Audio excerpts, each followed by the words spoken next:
जय हिंद मेरे प्यारे साथियों, स्वागत है आप सभी का अपने हैंड सॉल्यूशन चैनल में। दोस्तों, यदि आप सब बिहार जीविका का फॉर्म फिलअप किए हो तो यह वीडियो आपके लिए 100% महत्वपूर्ण है, क्योंकि बिहार जीविका से जितने भी प्रश्न बनते हैं 100 महत्वपूर्ण प्रश्न को हम यहां पर देखेंगे, जो कि सीधा पेपर में छपने वाले प्रश्न होंगे। केवल बिहार जीविका से रिलेटेड प्रश्न हैं। तो चलिए बिना देरी के शुरू करते हैं पहले प्रश्न से। पहला प्रश्न क्या दिया गया है? जीविका क्या है? यदि आपके शिफ्ट में पूछ लिया जाए जीविका क्या है, तो क्या है? बिहार सरकार के द्वारा गरीबों के उत्थान के लिए शुरू की गई एक क्या है? परियोजना है। आगे बढ़ते हैं। सब वन लाइनर क्वेश्चन है, वेरी वेरी इंपॉर्टेंट है।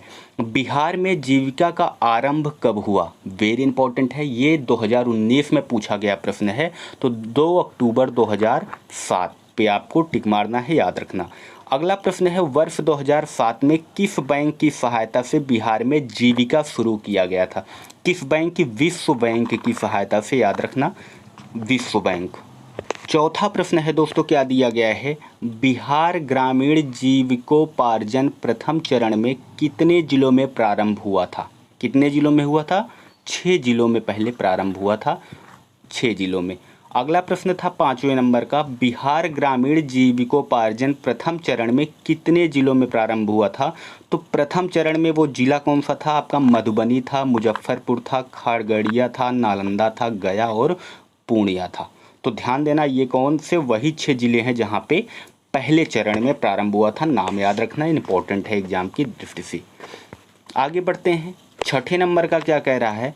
महिला जीविका स्वयं सहायता समूह की मीटिंग किस प्रकार का होना चाहिए? किस प्रकार का होना चाहिए? गोलाकार होना चाहिए। तो एक एक प्रश्न ध्यान से देखना, ताकि आपके एग्जाम में आए तो आप सही करके आ सको। 7वें नंबर का प्रश्न क्या दिया गया है? देख सकते हो, 7वें नंबर का दिया गया है, महिला जीविका स्वयं सहायता समूह की मीटिंग कितने दिनों पर होती है? तो सप्ताह में एक बार होती है। कितने दिनों में होती है? सप्ताह में एक बार होती है। सबसे इंपॉर्टेंट प्रश्न ये है, जो कि कई बार पूछा गया है, FHG स्वयं सहायता समूह में कौन पदाधिकारी होते हैं? तो कौन होते हैं? अध्यक्ष, सचिव और कोषाध्यक्ष। याद रखना, नाम इंपॉर्टेंट है, अध्यक्ष, सचिव और कोषाध्यक्ष। 9वां प्रश्न क्या है, जो कि वेरी इंपॉर्टेंट है, बिहार में जीविका का विस्तार पूर्ण रूप से कब किया गया? 2 अक्टूबर 2009 में। यानी इसे लागू तो कर दिया गया था 2007 में ही, पर पूर्ण रूप से विस्तार कब हुआ?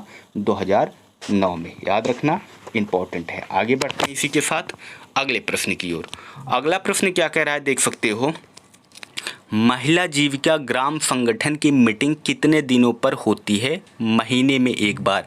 दोनों प्रश्न में कंफ्यूजन नहीं होना है, वहाँ हफ्ते में एक बार उस प्रश्न में था, यहाँ महिला जीविका ग्राम संगठन बोल रहा है। याद रखना, ग्राम संगठन की मीटिंग महीने में एक बार होती है, याद रखना। आज हम केवल जीविका से संबंधित प्रश्न देखेंगे और यहाँ से 4 से 5 नंबर आप आसानी से ले सकते हो। हूबहू यही प्रश्न, कोई बदलाव नहीं किया जाएगा, ऐसा ही प्रश्न आपके शिफ्ट में भी पूछा जाएगा। आगे बढ़ते हैं इसी के साथ अगले प्रश्न की ओर। अगला प्रश्न क्या कह रहा है? महिला जी का ग्राम संगठन का मीटिंग किस प्रकार किया जाता है? आयताकार विधि से। ध्यान देना, वहाँ पे गोलाकार था लेकिन यहाँ पे आयताकार है, इसीलिए बच्चे कंफ्यूज होते हैं और गलत ऑप्शन पर टिक कर पाते हैं, लेकिन ध्यान से समझोगे तो सही टिक करके आओगे। अगला प्रश्न है, बिहार जीविका स्वयं सहायता समूह के अंतर्गत एक सप्ताह में दीदी लोग कितनी बचत करती हैं? कम से कम 10 रुपये प्रति सप्ताह। याद रखना। आगे बढ़ते हैं अगले प्रश्न की ओर। अगला प्रश्न है, मुख्य रूप से जीविका का उद्देश्य क्या है? गरीबी को चिन्हित करना। क्या है? गरीबी को चिन्हित करना है। आगे बढ़ते हैं इसी के साथ अगले प्रश्न की ओर। अगला प्रश्न है, वीओ जिसे ग्राम संगठन बोला जाता है का उद्देश्य क्या है? वीओ का उद्देश्य क्या है? वेरी इंपॉर्टेंट है। FHG स्वयं सहायता समूह का देखरेख करना और उसे मजबूत करना, ये वीओ का काम होता है। आगे बढ़ते हैं इसी के साथ अगले प्रश्न की ओर। अगला प्रश्न है दोस्तों 15 नंबर का, जीविका स्वयं सहायता समूह के अध्यक्ष का क्या काम होता है? तो FHG स्वयं सहायता समूह का देखरेख करना होता है। जीविका का क्या काम होता है? FHG स्वयं सहायता का देखरेख करना होता है। आगे बढ़ते हैं अगला प्रश्न पूछा गया है, जीविका स्वयं सहायता समूह में सचिव का क्या काम होता है? तो सचिव का क्या काम होता है? रजिस्टर को ठीक करना होता है। आगे बढ़ते हैं इसी के साथ। अगला प्रश्न है 17 नंबर का। 17 नंबर का प्रश्न क्या है, जीविका स्वयं सहायता समूह में कोषाध्यक्ष का क्या काम होता है? तो रुपया रखना।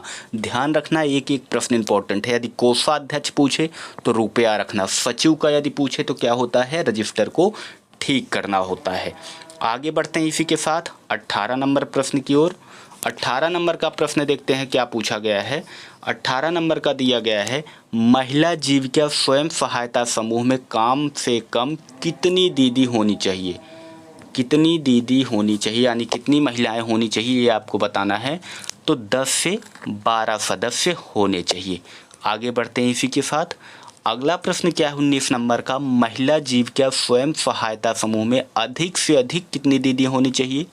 12 से 15। याद रखना, इंपॉर्टेंट है। आगे बढ़ते हैं इसी के साथ 20वें नंबर प्रश्न की ओर। 20वें नंबर का प्रश्न है, एक महिला जीविका ग्राम संगठन में कम से कम कितनी समूह होना चाहिए? तो 8 से 15 समूह होने चाहिए। याद रखना। वहीं आगे बढ़ते हैं अगले प्रश्न की ओर। एक महिला जीविका ग्राम संगठन में अधिक से अधिक कितने समूह होने चाहिए?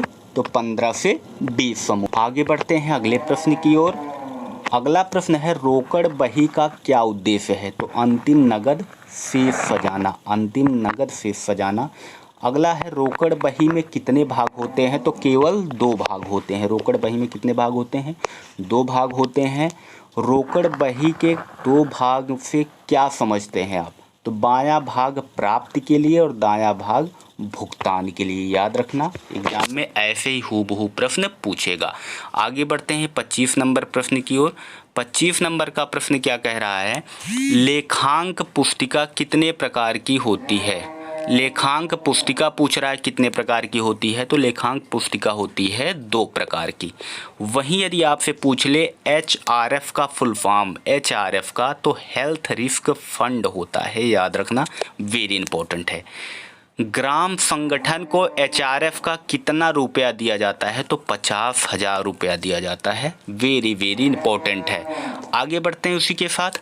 ग्राम संगठन के मीटिंग में कौन लीडर आते हैं? अध्यक्ष, सचिव और कौन आता है? उपाध्यक्ष, कोषाध्यक्ष। जीविका में समूह का परिचय क्या है? सभी दीदी भैया प्रणाम, समूह का परिचय होता है। आगे बढ़ते हैं 30वें नंबर प्रश्न की ओर। जीविका में वैसा भुगतान जो जाकर कभी वापस नहीं आए क्या कहलाता है? व्यय कहलाता है। तो दोस्तों, वीडियो लंबी हो रही है तो केवल हम 30 ही प्रश्न आज देखेंगे, बाकी अगले सेट में देखेंगे। टोटल 100 प्रश्न आपको करवाएंगे जो कि एग्जाम की दृष्टि से महत्वपूर्ण है। जय हिंद।